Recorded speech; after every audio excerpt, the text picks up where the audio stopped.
Verónica Cifuentes es gerente general de ESOY, una ONG muy importante que está de aniversario en cuatro años y que hace estupendas acciones y la ha invitado para que nos pueda contar qué es lo que están haciendo. Verónica, gracias por venir al programa. Muchas gracias, Augusto. Un gusto estar aquí contigo. Y efectivamente, Soy ya tiene un poco más de 4 años operando. Nace en plena pandemia, de hecho, y nace, te diría yo, de una vocación de servicio y de contribuir al país de varios gerentes generales en ese momento. Hoy día convocamos a más o menos 60 gerentes generales de empresas muy distintas en el país, de tamaños distintos, industrias distintas.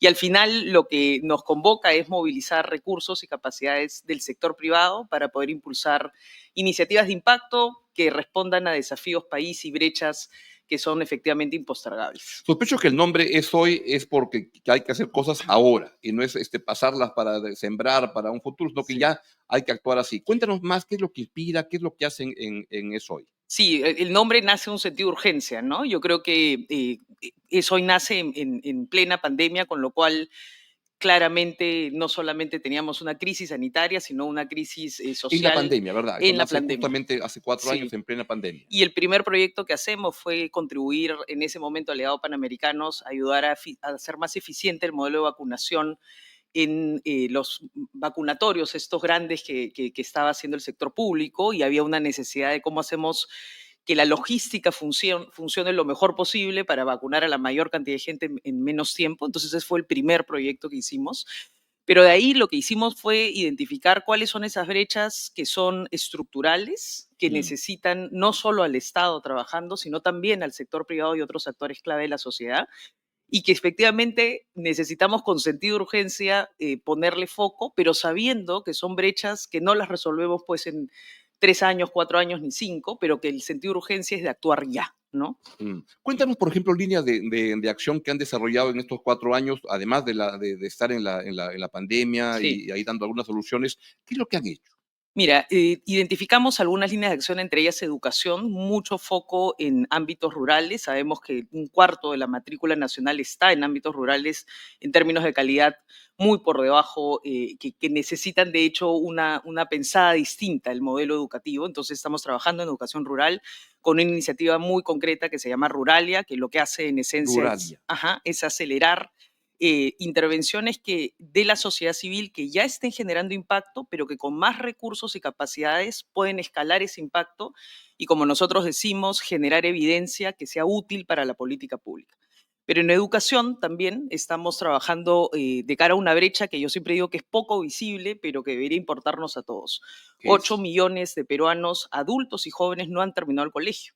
Estamos 8 hablando, millones. exacto, estamos hablando del 40% de la PEA nacional. Entonces, eso para mí es inaceptable para todos Así nosotros. parece.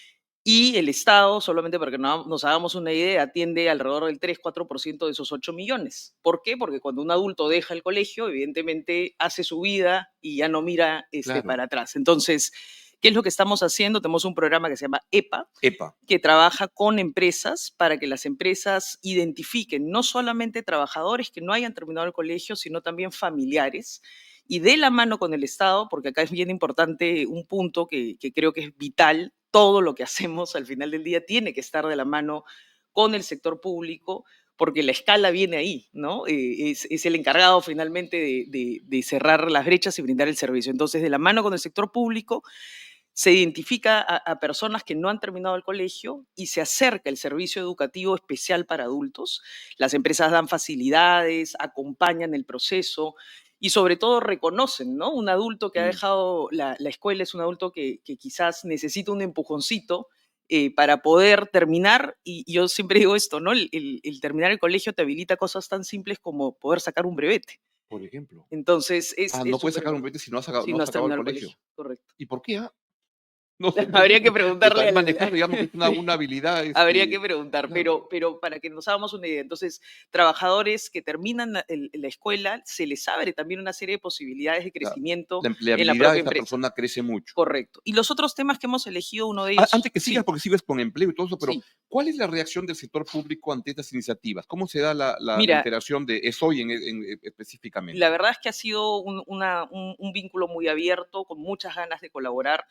estas brechas, como te digo, el Estado solo está lejos de lograr cerrarlas, y en general yo te diría que problemas públicos requieren sentar a la mesa a distintos actores.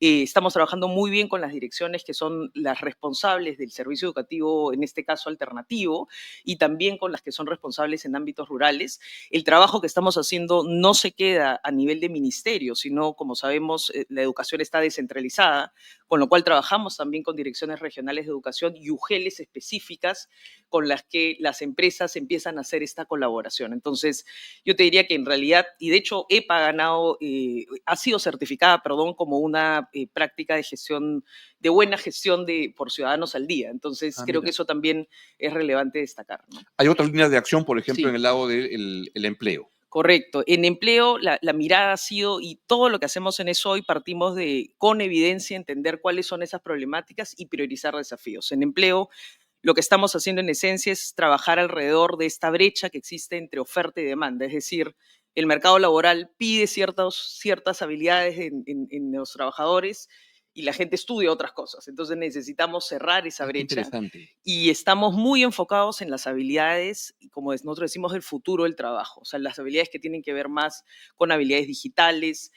Sin duda, todas las industrias se están transformando por la economía digital.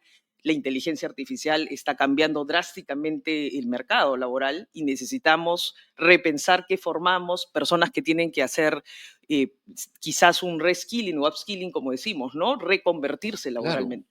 En estos tiempos, y todos los temas digitales, ¿cómo los están incorporando en las acciones que tienen, que es hoy día la transformación más importante, Sí, parecería, en el ámbito laboral, profesional, sin duda. empresarial? Mira, tecnología es un habilitante, como nosotros decimos, Habilitante. habilita, ¿no? En educación, yo creo que puede ser un cambio tremendo el uso de la inteligencia artificial para poder lograr acompañamiento a estudiantes, a docentes, a directores.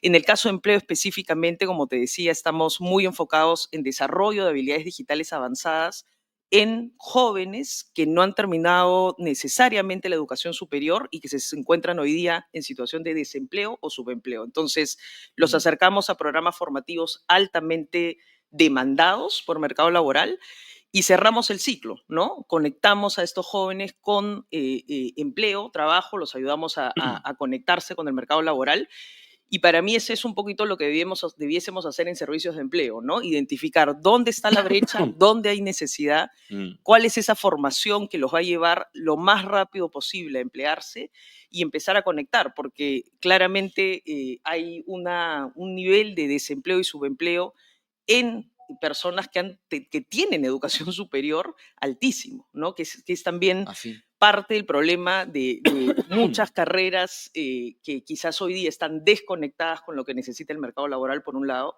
y por otro lado, de mala calidad, ¿no? Mm. Entonces necesitamos hacer esos empujes y esas rutas formativas que respondan a mercado laboral. Ustedes también trabajan en el campo de las MIPES. ¿Qué cosas hacen Sí, ahí? ahí lo que dijimos, bueno, más del 98% del tejido empresarial es micro y pequeño, pero el problema es que la brecha de productividad es muy alta. Entonces lo que dijimos O sea, es, tienen muy baja productividad las MIPES y esto la, les impide competir mejor. correcto, y crecer, ¿no? Hay una Claro. tasa las pymes que no pasan la valla de los 5 años o 4 años de operación, mueren y se Mm. quedan ahí, ¿no? Entonces, ¿qué dijimos? Oye, en las empresas grandes y medianas, en las cadenas de valor, hay proveedores MIPE también. Nuestra data nos dice que 4 de cada 5 proveedores en las cadenas de valor de grandes empresas son micro y pequeños. Entonces nos pusimos Mm. a investigar y cómo son esas condiciones de relacionamiento de la gran empresa con ese proveedor MIPE, y nos dimos cuenta que había muchos espacios de mejora, no solamente en términos de tiempos de pago, que es lo que más salta, sino también cómo ingresa ese proveedor MIPE a la cadena, cómo son esos contratos, cómo son las condiciones.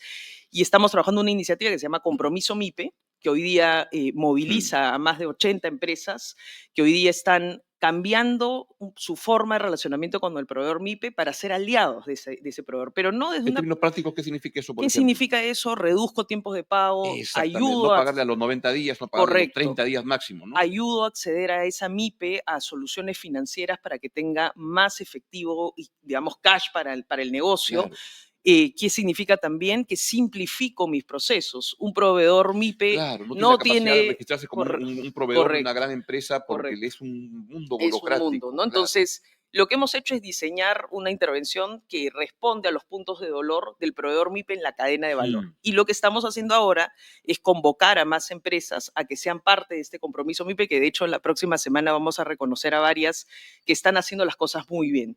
Y esto, desde nuestra A empresas perspectiva, grandes que están trabajando para que con las MIPES se compromiso puedan MIPE. incorporar mejor. Correcto, y que hoy día para mí, como siempre digo aquí, no tenemos que esperar que el Estado nos diga, ¿no? Acá es una propia autorregulación del sector privado y un reconocimiento, yo te diría, del poder también transformador y de crecimiento que tiene la empresa grande con su cadena, ¿no?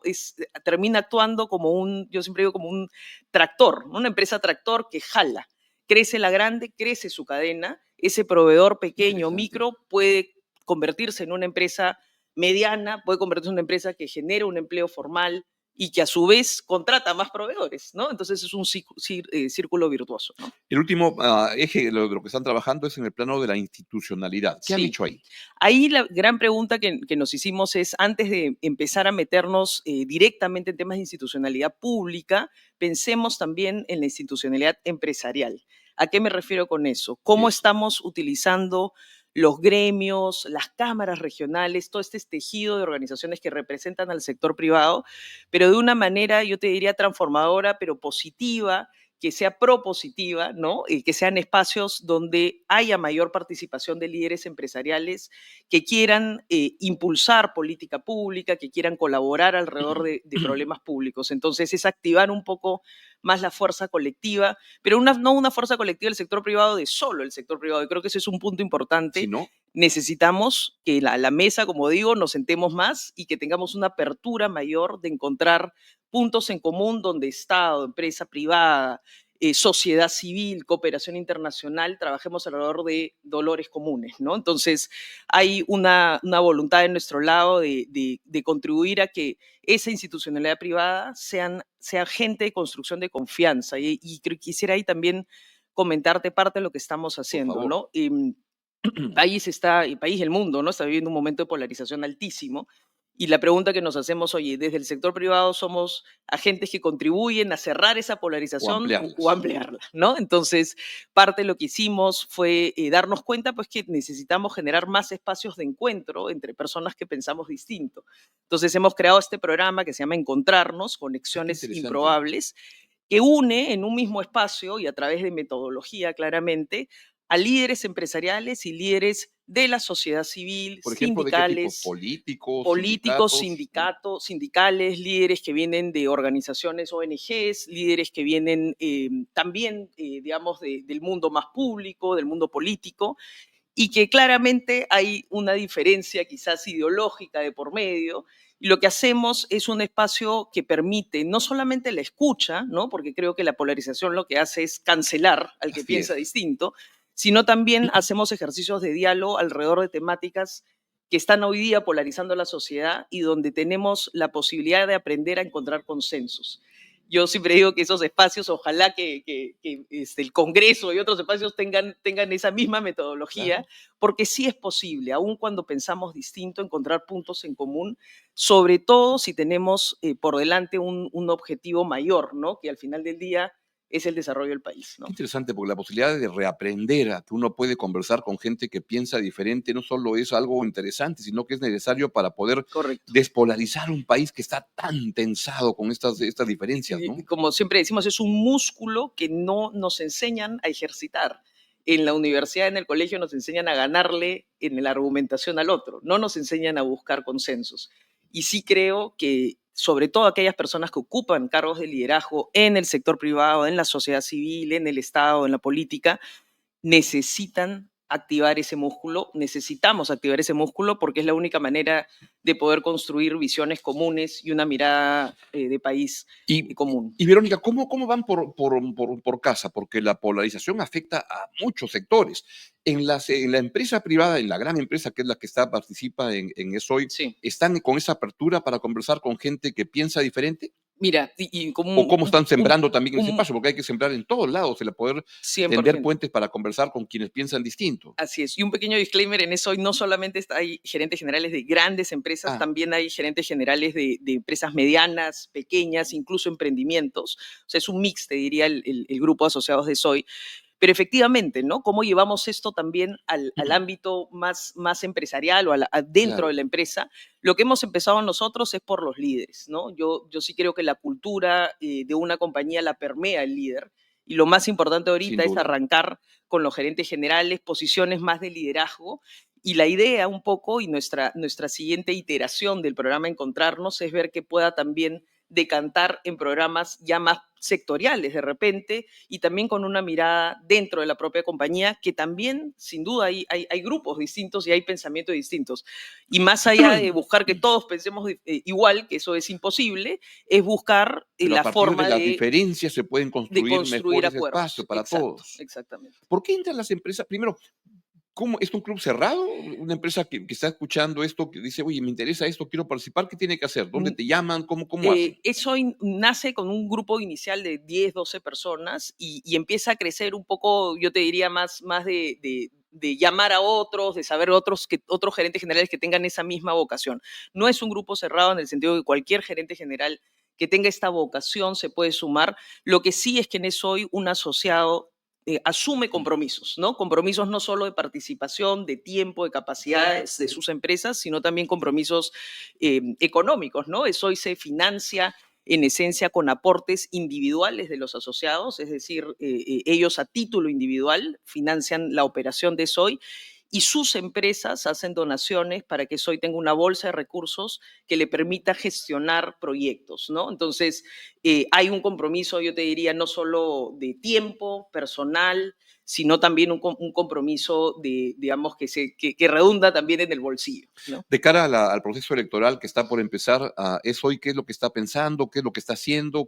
Nos hemos hecho la pregunta, Augusto, de cómo podemos ser un actor propositivo que contribuya a que este proceso electoral efectivamente nos lleve a buen puerto, pero un puerto en el sentido de que las condiciones se den especialmente para que las personas votemos con más, digamos, conocimiento, información, más conciencia en nuestro voto. Hace poquitito veía un estudio de Arellano y la gran conclusión del estudio era que el peruano se toma más tiempo decidiendo qué marca de celular compra que por quién vota, ¿no? Es verdad. Y es tristemente así. Entonces, creemos que hay un rol desde el sector privado para impulsar un voto más informado, sobre todo ahora que las condiciones y los cambios que se están dando en electorales hacen que en una sola votación realmente vamos a tener como 5 elecciones en una sola, ¿no? Al final vas a votar por Parlamento Andino, Senado, diputados, presidente, etcétera.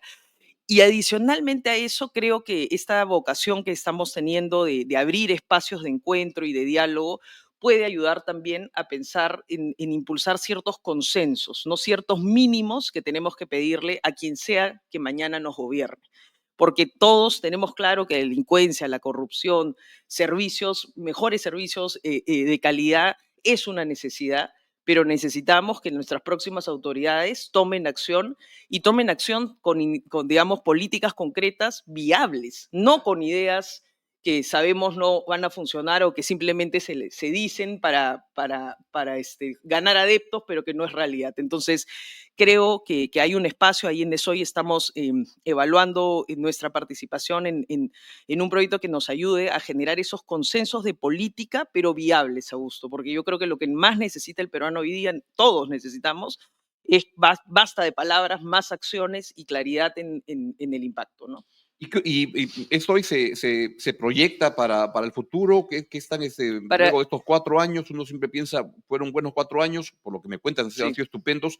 ¿Qué piensan para los próximos 4 años? eso ya ha llegado para quedarse, ¿no? Y es una organización que se ha comprado, Urgencia por la pandemia, y luego se empezó, instalaron para con una perspectiva más con amplia. una perspectiva más amplia, con un modelo de gobierno, es hoy día una institución, digamos, viva, activa, y que está trabajando alrededor, yo te decía al inicio, de problemáticas que son, digamos, de largo plazo, ¿no? Y yo siempre digo que una ventaja que tiene el sector privado en un país como el nuestro es que, digamos, no cambiamos a los líderes tan rápido, ¿no? Yo tengo cambio de ministro cada 2, 3 meses y en cambio, creo que el sector privado tiene esa posibilidad, al igual que la cooperación internacional, de comprarse pleitos más de largo aliento. Entonces, ESOY en ese sentido es una organización que pretende seguir estando como yo te diría, tendiendo puentes, ¿no? Tendiendo puentes, generando evidencia, generando innovación para pensar soluciones distintas a problemas públicos, pero creo que hacia eso tiene que ir el sector privado, ¿no? A convertirse en un agente que sea realmente propositivo y que sea parte de la solución de problemas públicos. ¿Tienen algún modelo, tú has estado desde el momento en que se creó Sí, ESOY, algún modelo de algún lugar que les sirva como referencia para sí. estructurar ESOY en el Perú? Mira, cuando se crea ESOY, la verdad es que no necesariamente encontrábamos un par que digamos, oye, así queremos ser. En el camino hemos encontrado algunas organizaciones que son ejemplo. Una de ellas es ProAntioquia, por ejemplo, en Medellín, en Colombia, una organización que hoy ya tiene más de 60 años, que nace en el peor momento, digamos, de violencia, ¿no? En Medellín, que es impulsada por el sector privado, pero es una organización que, al igual que ESOY, trabaja con el sector público, con la sociedad civil, que se compra pleitos de largo aliento, en ese caso de la región, y que sigue movilizando de forma muy viva a un sector privado comprometido. Entonces, creo que ProAntioquia es un ejemplo claro de lo que nosotros quisiéramos para eso hoy en el futuro. ProAntioquia, de hecho, ha tenido luego una evolución y ahora hay Pro Bogotá, Pro Cali, etcétera. Quizás una figura en el futuro es que eso hoy tenga también capítulos regionales, ¿no? ¿Y crees que hay una desarticulación, o eso es bueno o malo, de iniciativas empresariales para tener esta acción Ujú. social, digamos, ¿cómo le llaman? Que hay como muchas que van por lo mismo, ¿qué se podría hacer? ¿O está bien que exista Mira, esa yo creo, pluralidad? sí, yo creo que lo que se ha generado es, y está bien eso, muchas ganas de aportar, y eso está muy bien. O sea, Sin duda. pero lo que sí creo es que hay una oportunidad de trabajar más unidos, no importa la marca, ¿no? No importa si es ESOY, si es Empresarios por la Educación, si es IPAE, trabajar unidos alrededor de problemáticas donde lo que esté al centro es la problemática, no la organización ni la empresa que lo impulsa. Entonces, ese espíritu, yo te diría, más de desprendido, ¿no? Y más poniendo en el centro el problema y al ciudadano, creo que es algo que digamos, impulsar más y propiciar que efectivamente haya más colectivos, más alianzas, porque al final del día, como siempre decimos, los recursos son escasos, ¿no? Y necesitamos ser más eficientes y generar más impacto con lo que tenemos, ¿no? Finalmente, tienes un directorio, algo, Sí. ¿qué objetivos te ponen? ¿Qué debes cumplir este año o el próximo, por ejemplo? Mira, lo que hacemos ¿Cómo evalúan tu trabajo? lo que hacemos en eso y ha sido desde que la creamos es definir un planeamiento estratégico y yo creo que eso también ha sido muy bueno para ESOY. Como todos los miembros de ESOY son gerentes generales, claramente pues hay mucha práctica del privado puesta en esta organización y claro, para nosotros, ¿qué es clave? Es clave asegurar impacto, pero no cualquier impacto, un impacto contundente, y para lograr eso, este año estamos trabajando muy especialmente en dar un modelo de evaluación a nuestro portafolio que nos permita medir efectivamente que ese impacto se da y que esa evidencia está siendo útil para la política pública. Otro eje para nosotros clave es el eje de recursos, ¿no? No solamente los recursos que vienen de las empresas lideradas por los miembros de SOY y de ellos mismos, sino también una diversificación de fondos. Hoy día estamos nosotros básicamente trabajando con cooperación internacional, con fundaciones también que son regionales, que apuestan por los proyectos en los que estamos y que nos están ayudando a escalar el impacto. Otro rol importante para nosotros tiene que ver sin duda en trabajar más el compromiso de más asociados. O sea, sí queremos que esto crezca, que hayan más gerentes generales, que tengan este chip de aporte y de involucrarse con la sociedad, ¿no? Chicas, felicitaciones por el trabajo que hacen en eso y Muchas gracias. gracias por estar acá para darlo a conocer, porque es bien importante que la sociedad sepa lo que están haciendo y por favor, cada vez que tengas algo que informar, cuenta con nosotros porque es un tema Muchas muy gracias, Augusto. importante la involucración de la empresa privada en ese tipo de acciones. Muchísimas gracias por estar A acá. ti, Augusto. Muchas gracias.